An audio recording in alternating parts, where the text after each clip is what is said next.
बिस्मिल्लाहिर्रहमानिर्रहीम। अस्सलाम वालेकुम स्टूडेंट्स आज हम 10वीं की रियाजी 10th मैथ का मसला नंबर 1 जो कि यूनिट नंबर 9 में है उसको आज हम करेंगे।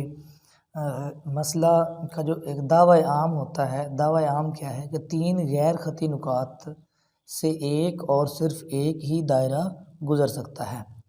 3 गैर ख़ती नुकात, मसलन हमारे पास कोई गैर ख़ती 3 नुकात हैं ए बी सी, उनमें से कहता है कि सिर्फ एक ही दायरा गुजर सकता है, ए बी और सी। ये 3 गैर ख़ती हैं। गैर ख़ती का मतलब जो एक ख़त पर ना हो।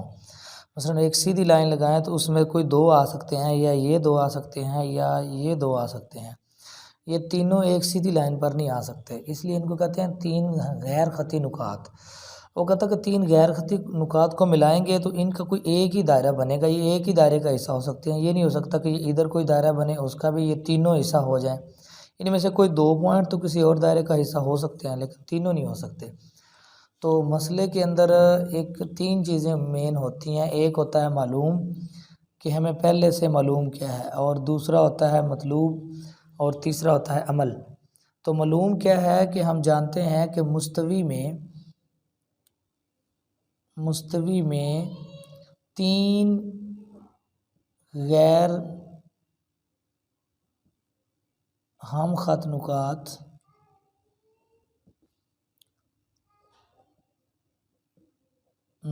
वो कौन से हैं? ए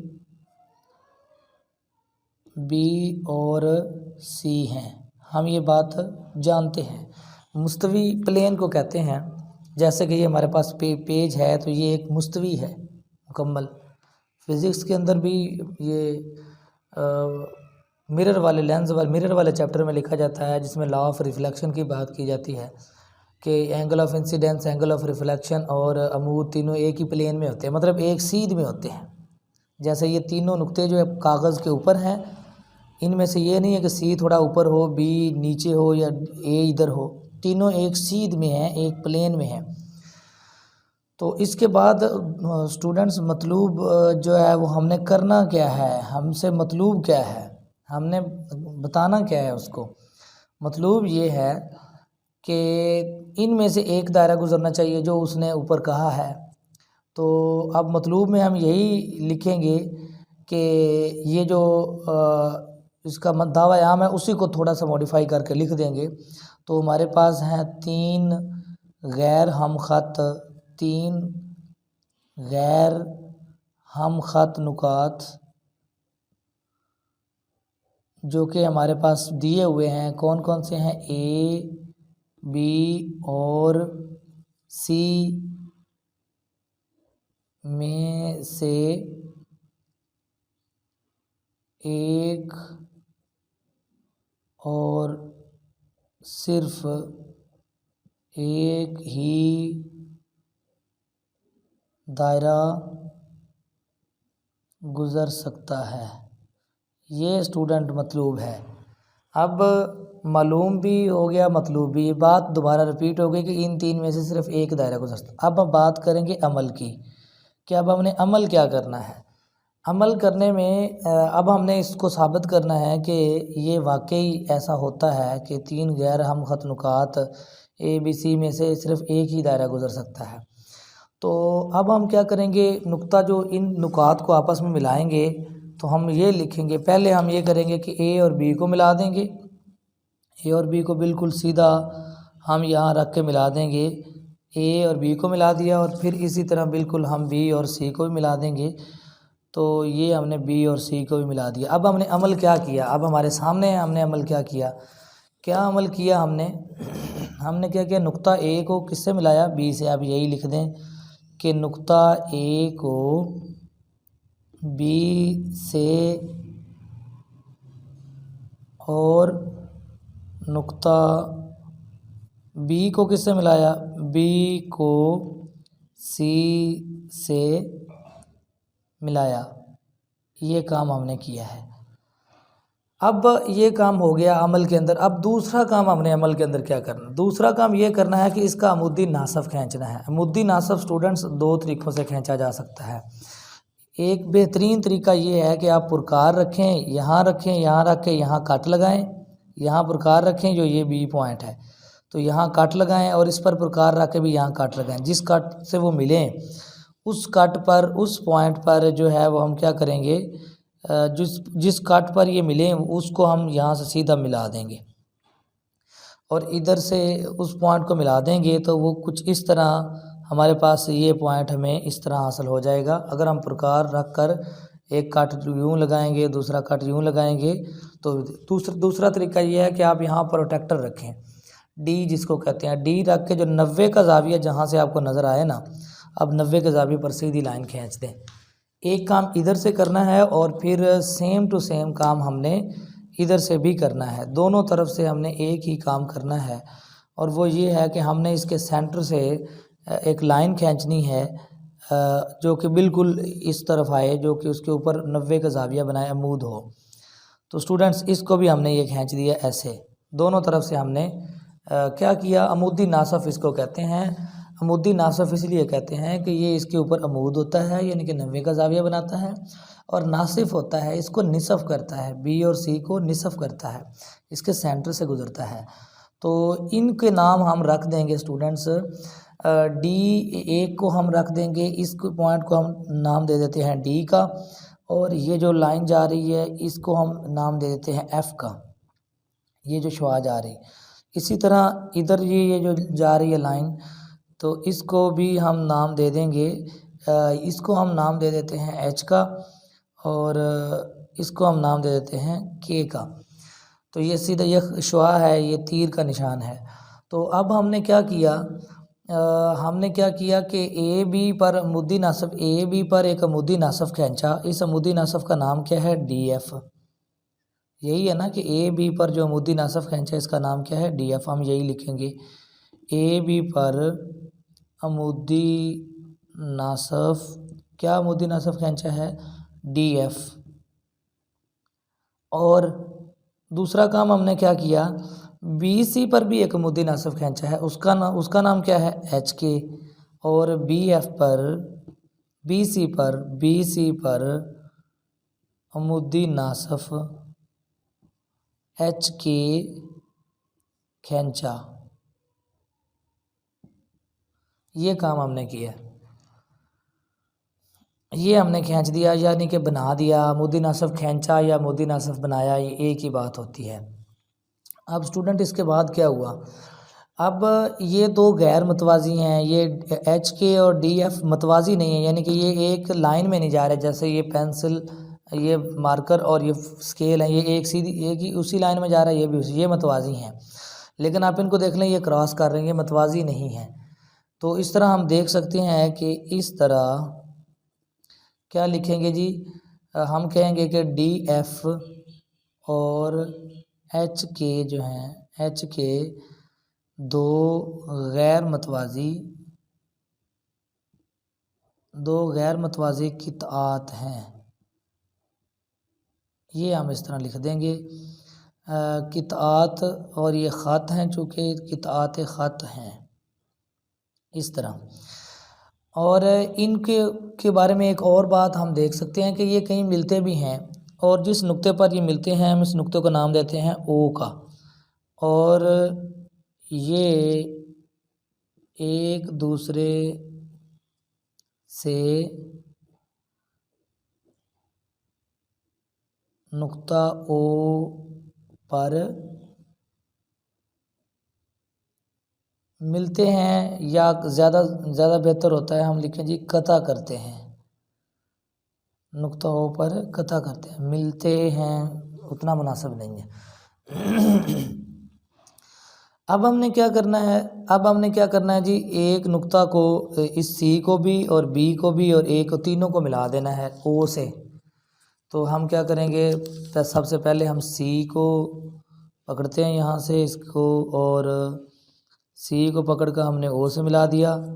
अब हम बी को भी ओ से मिला देंगे, और हमने क्या किया जी, बी को भी ओ से मिला दिया। अब हम क्या करेंगे, ए को भी ओ से मिला देंगे। तो अब हमने ए को भी ओ से मिला दिया, तो ए को भी ओ से मिला दिया। अब हमने ये काम किया, तो अब हम यही लिखेंगे नुकात, या आप लिख लें नीज नुकात। कौन कौन से नुकात हैं? ए, बी और सी को किससे मिलाया हमने? तीनों को नुक्ता ओ से क्या किया? मिलाया, हमने मिला दिया जी, ये अमल किया हमने। अब हम इसके ऊपर बयानात और दलाइल देते हैं। बयानात और दलाइल देने के बाद हमारा मसला जो है ना वो मुकम्मल हो जाता है। तो स्टूडेंट्स यहाँ हम यूँ निशान लगा लेते हैं ऐसे, और एक तरफ हम लिखते हैं बयानात और एक तरफ हम लिखते हैं दलाइल। तो एक इधर ऊपर से यूँ बना लें, लाइन खींच लें और एक लाइन यहाँ से खींच लें, और एक तरफ हम लिखते जाएंगे बयानात और दूसरी तरफ हम लिखते जाएंगे दलाइल। इस तरफ हम लिखेंगे दलाइल, इस तरफ हम लिखेंगे बयानात। अब पहला दोबारा से यही काम जो हमने पहले किया है इसी को हम एक टेक्निकल तरीके से यहाँ लिखेंगे। कोई नई चीज़ नहीं है या कोई परेशानी वाली बात नहीं है कि हम पता नहीं क्या करने जा रहे हैं। यही चीज़ जो हमने यहाँ की है ना ऊपर, जो हमने समझी है, इसी को ही थोड़ा सा मैथ की शक्ल में हमने लिखना है। तो अब हम गौर से देखें तो हमारे पास एक अमूदी नासफ हमने दो खींचे थे अमूदी नासफ, एक था HK और एक था DF। तो DF पर अगर मिसाल के तौर पर मैं ये नुक्ता लेता हूँ, ये वाला, तो ये B से भी उतने ही फासले पर है और A से भी उतने ही फासले पर है। अगर मैं यहाँ से कोई नुक्ता ले लूँ ये वाला, तो ये B से भी उतने ही फासले पर होगा और A से भी उतने ही फासले पर होगा। इस तरह ये जो DF है हमारे पास पूरा अमूदी नासफ है, इसका कोई भी नुक्ता ले लें वो A और B से यकसां फासले पर होगा। यही बात आपने पहले लिखनी है। सबसे पहले आप लिखेंगे अमूदी नासफ। कौन सा अमूदी नासफ है? अमूदी नासफ DF जो हमने लिया है, DF पर हर नुक्ता हम लिखेंगे, पर हर नुक्ता क्या है जी? A और B से, A और B से यकसां फासले पर है, यकसां फासले पर वाक़या है या यकसां फासले पर है। तो इधर दलाइल क्या है कि जो क्यों ऐसा होता है जी? दलील इसकी ये है कि जो DF है वो DF को क्या मसला है? वो AB का अमूदी नासफ है। DF AB का अमूदी नासफ है, DF AB का अमूदी नासफ है, और ये हमने अमल भी किया है, इस तरह का हमने अमल भी किया है। ये इसकी दलील है। इसकी दलील ये है कि DF जो है वो AB का अमूदी नासफ है। चूँकि DF अब AB का अमूदी नासफ है इसलिए वो सारे नुकातों का जो फासला है वो बराबर होगा।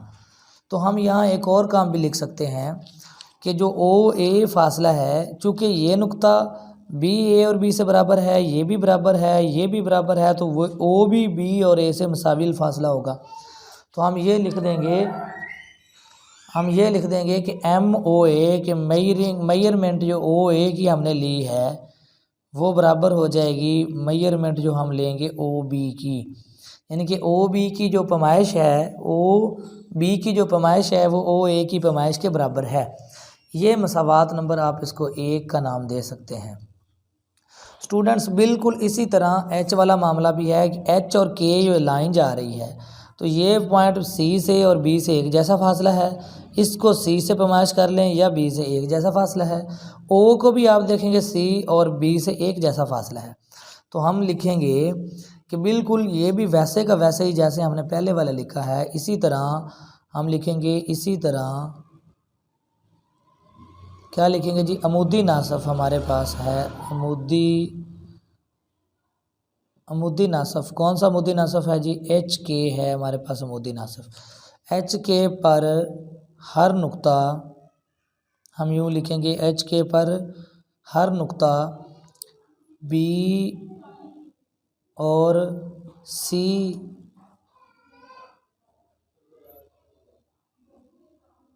से यकसां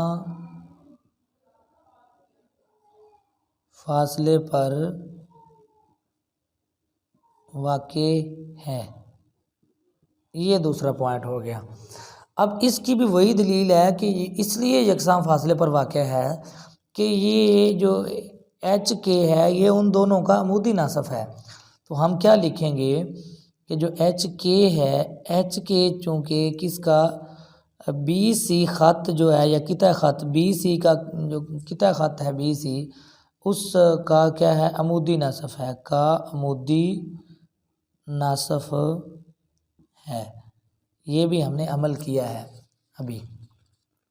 तो ये स्टूडेंट्स दो बात, जब ये अमूदी नासफ है तो उसमें एक बात और साबित होती है। वो क्या बात साबित होती है?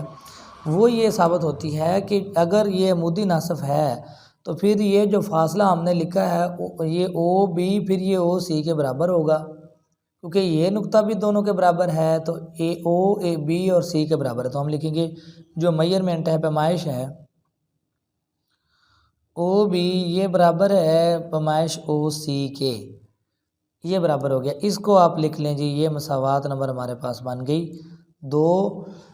अब हम क्या करेंगे, अब हम देखें तो जो हमारे पास एच के है और डी एफ है, यानी कि डी एफ और एच के में एक ही नुक्ता मुश्तरक है। ये लाइन सीधी गुजर जाती है और ये लाइन सीधी, एक ही नुक्ता इनमें मुश्तरक है जिस पर ये एक दूसरे को कता करते हैं। और वो कौन सा नुक्ता है? ये हमारे पास जो ओ नुक्ता है वो मुश्तरक है।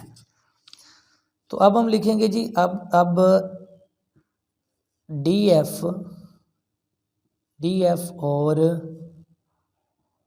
एच के का सिर्फ एक ही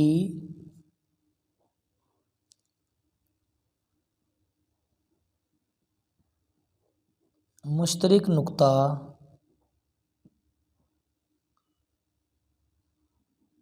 ओ है। जो मुश्तरक नुक्ता है वो क्या है? ओ है। जो नुकात ए बी और सी से यकसा फासले पर वाक़या है।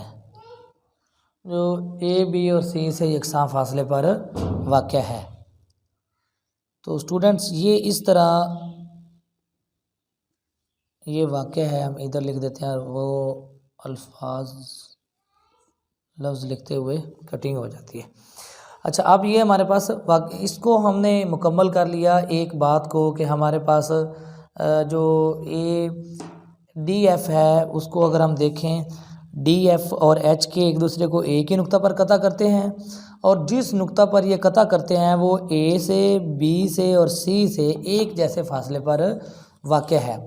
अब अगर वो ए बी और सी से एक जैसे फासले पर वाक़या है तो एक बात यहाँ से साबित होती है कि इसका मतलब है कि अगर ओ का फासला ए से और ओ का फासला बी से और ओ का फासला सी के बराबर है तो फिर हम एक बात लिख सकते हैं, यानी कि ये दोनों मसावातें जो हमने ऊपर निकाली हैं तो हम लिखेंगे, यानी हम लिखेंगे फिर मेजरमेंट ओ ए जो है वो बराबर है मेजरमेंट ओ बी के और ये बराबर है मेजरमेंट ओ सी के।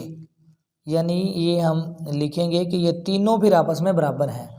जब ये तीनों बराबर हैं तो ये कहाँ से हमने लिया? सवाल नंबर 1 कहती है कि ओ ए ओ बी के बराबर है और ओ बी ओ सी के बराबर है। तो ओ ए ओ बी के और ओ बी ओ सी के बराबर है, तो ये तीनों बराबर हैं। तो हम इनका हवाला भी ले सकते हैं और डायाग्राम भी हमें यही बता रही है। 1 और 2 जो मसावातें हमने बनाई हैं की रूह से हम ये यहाँ से भी साबित कर सकते हैं। अब स्टूडेंट्स हमारे पास फाइनल है, ऐसा नुक्ता ओ के अलावा कोई और नहीं है। तो हम यूँ लिखेंगे यहाँ पे जो मसावी अल फासला हो, अलबत्ता ओ के अलावा हम लिखेंगे कोई ऐसा दूसरा नुक्ता नहीं, कोई और नुक्ता नहीं या कोई ऐसा दूसरा नुक्ता नहीं। स्टूडेंट्स इस तरह ये हमारे पास साबित हो गया कि ये जो है वो ए बी सी जो है वो ए इस ओ से बराबर फासले पर हैं और इस तरह का कोई और नुक्ता है ही नहीं जिससे ए बी और सी जो है वो बराबर फासले पर हों। तो अगर इस नुक्ते पर रख कर पुरकार को खोलेंगे और इसको यूं घुमा देंगे तो एक दायरा बन जाएगा, और वो दायरा सिर्फ ए और बी और सी से गुजरेगा, तीनों से गुजरेगा, और उसका मरकज़ ये ओ होगा। अगर यहाँ कहीं मरकज़ बनाएंगे तो वो ए बी से तो गुजर सकता है, सी से नहीं। अगर यहाँ मरकज़ बनाएंगे तो वो ए बी सी से गुजरेगा, ए से नहीं। तो फिर हम ये साबित कर चुके हैं। क्या साबित कर चुके हैं? हम लिखेंगे इसलिए मरकज़ ओ और रदास ओ ए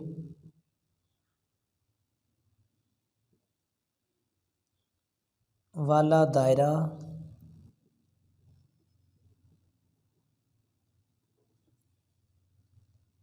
नुकात, कौन से नुकात हैं? ए बी और सी में से गुजरता है।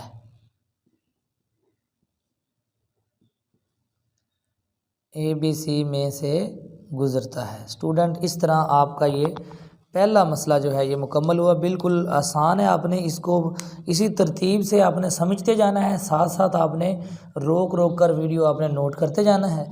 रोक कर वीडियो नोट कर लें, फिर इसको समझ लें, साथ साथ या एक काम आप करें, मैं आपको तरीका बताता हूँ। पहले आप इसको समझ लें वीडियो सुन के पूरी, फिर आपकी बुक में बिल्कुल यही मसला हल किया हुआ है, वहाँ से आप कर सकते हैं। अगर आपके पास बुक है ना, तो बुक पर ये किया हुआ है, समझ लें एक बार, समझी हुई चीज़ जो है ना वो याद रहती है। तो इस तरह स्टूडेंट्स हमारा ये पहले वाला मसला मुकम्मल होता है जी।